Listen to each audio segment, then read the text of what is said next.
speaking of humility, because again, that is one of that is one of the words that I always apply to you when I've referenced you, because you had to be humble in that position. They couldn't put, some narcissistic individual in charge of the livelihood of those who are left behind. Where did you get that humility? I mean, was it something that you just always had, or did you, was there something that happened to you while serving in the military that made you realize, hey, it ain't about me? Actually, Todd, I've never realized that I was very humble, but thank you for saying that. You are. Um, the the truth of the matter is that I realized a fairly long time ago that I am completely imperfect. I make a lot of mistakes and always have,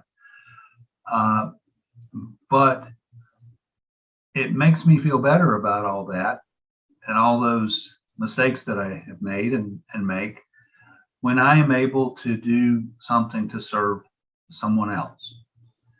An important lesson I learned, and I learned this in the military, because when I went in the military, I was a bright-eyed kid who thought he knew everything, as a young enlisted guy. But I did learn over the years that you are not defined by your worst day, and your failures are not who you are. But those failures and those bad days actually are the things that end up setting the stage for what can be some of your greatest successes. Now, that may not sound like an answer about humility, but I think it is, because every time you're at a high, you have to always remember the lows that were able to get you there. And if I encounter a person, like that lady who was at the gravesite, or anywhere else who is at a low point in their life and I can help them, I believe that is what allows me to be grounded, because of what I see in all of the other people around me. Because you're never down all the time, and you're never up all the time. And each and every human being goes through life experiencing exactly the same things, maybe not in exactly the same way. Maybe you were a Marine, I was a sailor, maybe someone else was a businessman or whatever, but we all get knocked down.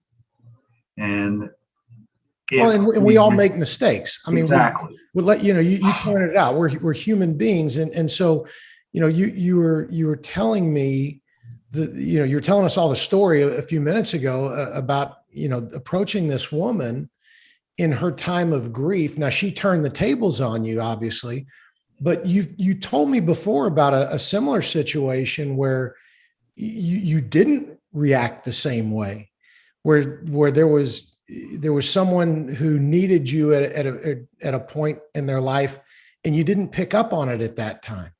Am I getting that right? Yeah, you are, and that one is always one that's very difficult for me to talk about, but it's one that I have become more able to talk about, and something that I have carried for many years and will carry with me for the rest of my life.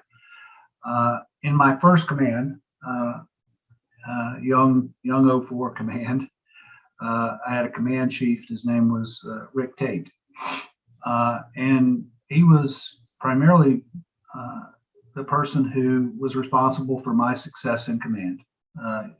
Anybody that doesn't think they're senior enlisted, are the people that carry them on their shoulders. When you're in a leadership position, then they need to rethink that. But Rick and I had left that command where we were at, and we were both in ships. I was XO of a cruiser, and he had gone to serve in a frigate, and I was in my ship in the yards, having in dry dock, having work done. And he came down the pier and came to see me.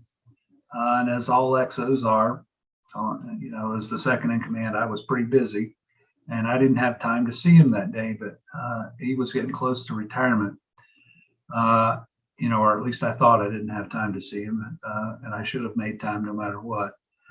But I didn't see him after that, and he retired not that long after that, with 26 years in the Navy. And then I found out not long after that that he had committed suicide, that he had,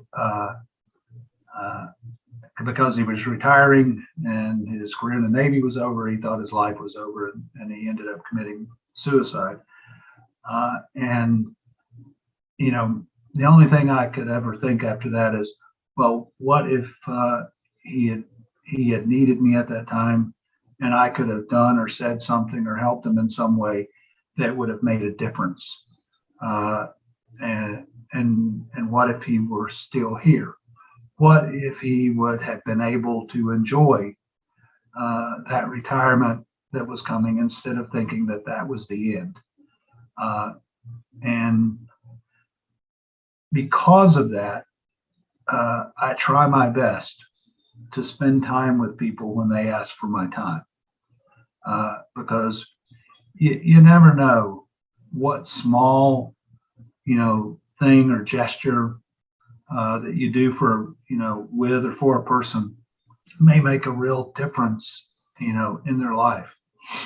One of the things that I really look back on, and that made me look back on a whole lot of things, even when I was the Undersecretary for Memorial Affairs, I would meet people, across the country, or I would meet family members who had lost someone or whatever. And I can remember being at events, and I would see pictures of young service members who had been killed in action or died, during, Afghanistan, Iraq, or whatever. And I'm really good at remembering faces. I hardly ever forget a face, but I'm terrible with names.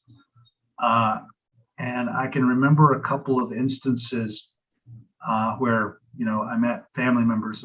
One mother in particular, her son's picture was there, and I said, and she was standing within earshot, and I said, I didn't know that who he was, but I remember him coming to my headquarters, and I remember, I remember him, and, I thought, I really wish I would have actually interacted with him, because I didn't know at the time. I didn't know who he was. He was, a guy coming through my headquarters. And that mother heard me, and she said, "Oh, well, you knew him." And I said, "Well, ma'am, I met him, and I remember from seeing his picture, and I remember that he was a very pleasant young man." And that's all I could say. But you know what? That small interaction and remembering that I had seen that face meant the world to that mother. Imagine how much it would have meant to that mother if I would have taken a little bit of time. So thinking back about Chief Tate and that time makes me remember every time I didn't take a few minutes. So I try to take a few minutes when I interact with people.